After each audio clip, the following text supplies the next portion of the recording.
Kalian, buzzer pemerintah, cerdaslah sedikit. Jika kalian tidak suka dengan konten kritis saya, buatkan konten tandingan. Jika kalian jengah dengan kritikan saya, buatkan konten pujian untuk pemerintah. Jangan kalian berpikir dengan menyerang pribadi saya, kemudian saya berhenti mengkritik pemerintah. Saya hanya ingin menjaga kewarasan publik dari arogansi kekuasaan yang bekerja hanya untuk kepentingan mereka sendiri dan menutup mata atas realitas rakyat. Presiden yang kalian puja, menurut saya, banyak melakukan blunder yang membahayakan negara. Jadi harus ada kelompok yang terus mengingatkan. Jangan kalian berpikir dengan menyerang pribadi saya, kemudian saya berhenti dengan keyakinan yang saya miliki. Saya cuma orang biasa. Tidak penting kalian menjatuhkan pribadi saya. Untuk sahabat yang setuju bahwa pemerintah harus terus dikritik dan diingatkan, dukung akun ini supaya kita terus bersuara sesuai dengan hati nurani kita. Mungkin rakyat kita hidup sejahtera. Tidak ada pilihan lain bagi kita. Saudara-saudara sekalian, terima kasih pekerjaanmu, ya. Saya menutup sambutan saya mau mengutip salah satu guru ekonomi dari Harvard University. Dia adalah salah satu guru kapitalisme. Ya, dalam bukunya The Spirit of Capitalism, dia katakan bahwa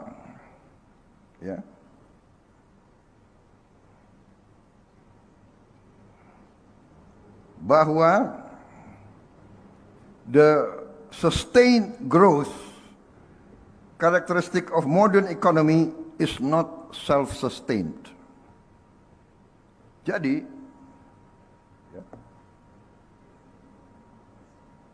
karakteristik dari ekonomi modern tidak berjalan dengan sendirinya, not self-sustained. Growth, pertumbuhan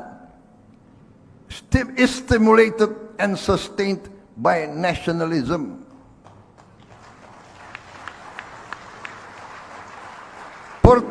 Pertumbuhan distimulasi dan dipertahankan oleh nasionalisme.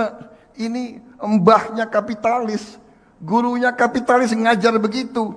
Masa kita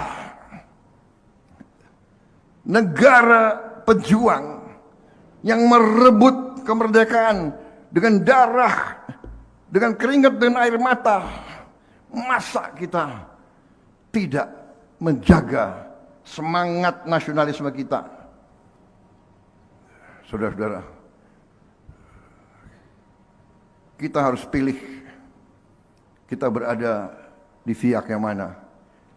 Di pihak yang benar, di pihak yang lurus, di pihak yang adil, di pihak rakyat Indonesia, atau di pihak koruptor, di pihak manipulator, di pihak penipu, di pihak penyelundup, di pihak mereka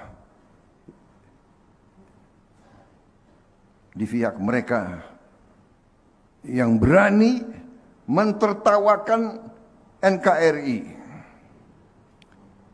Sudah ada keputusan Mahkamah Agung berapa belas tahun tidak dieksekusi.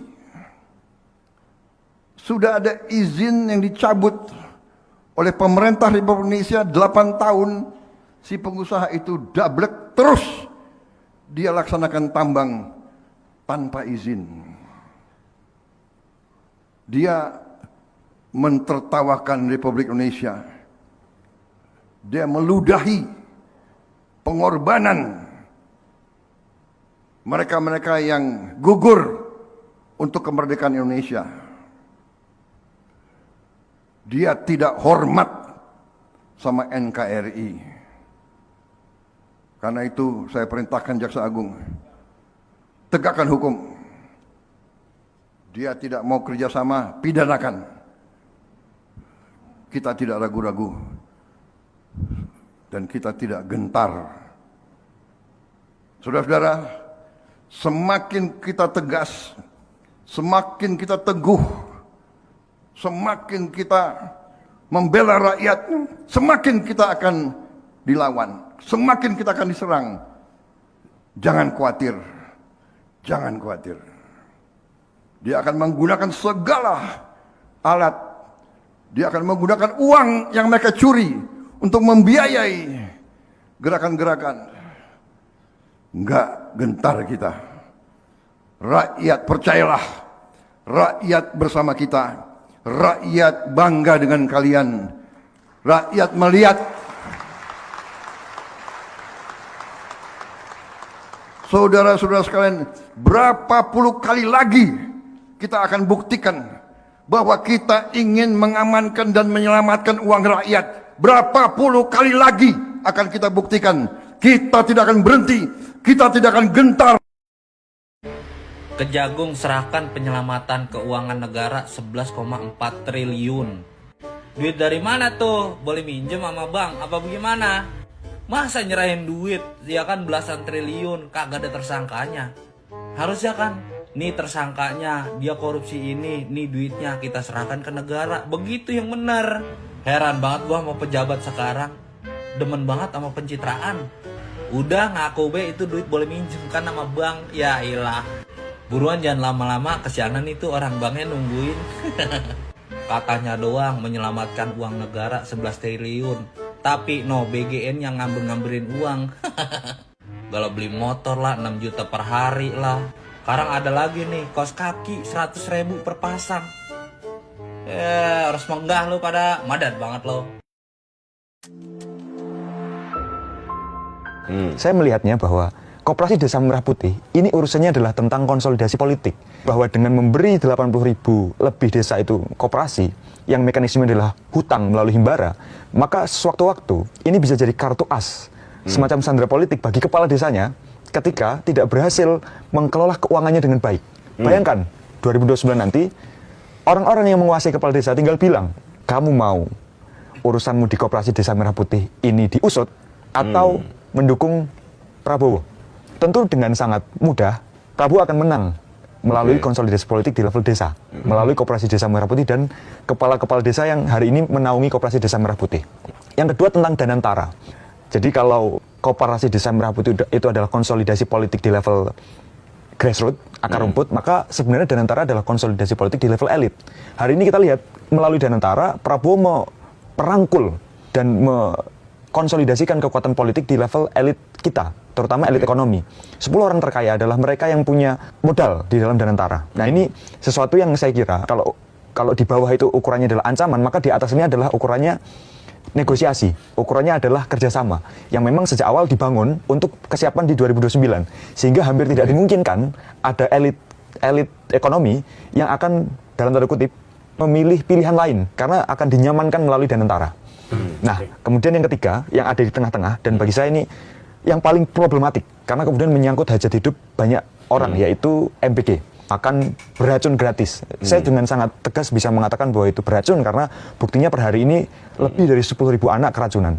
Kita bisa melihat itu sebagai program yang, seolah-olah memang berfungsi sebagai peningkatan gizi, karena setiap hari anak-anak akan disuguhkan dengan susu, buah, dan berbagai protein lainnya. Tetapi yang kita lihat adalah mekanisme program ini sampai kepada masyarakat itu tidak pakai logika kesejahteraan, tetapi pakai logika bisnis. Kalau dilihat per hari ini sudah lebih dari 11.000 SPPG yang berdiri dan 30 juta penerima manfaat dan lebih dari 400.000 pekerja. Ada dua faktor saya kira. Yang pertama adalah faktor pekerja. Logika ketenaga kerjaan yang dipakai di MBG itu kan mirip dengan logika ASN. Sehingga 2029 400.000 orang ini kalau dari target itu kan 30 juta per 80 juta gitu. Artinya masih ada 50 juta yang belum sampai. Artinya kalau hari ini ada pekerja 400.000, kemungkinan akan lebih dari 1,5 juta pekerja MBG. Maka 1,5 juta ini akan jadi masa solid untuk menentukan pilihannya di Pilpres 2029. Mereka akan milih presiden, itu bukan tentang siapa presiden yang paling ideal, tapi siapa presiden yang akan melanjutkan MBG. Karena kalau MBG tidak dilanjutkan, maka pekerjaan mereka hilang. Mending sampai aneh sih diganti, Pak. Rasa dari presiden nah. The whole plan is semua motor kita akan kita konversi menjadi motor listrik.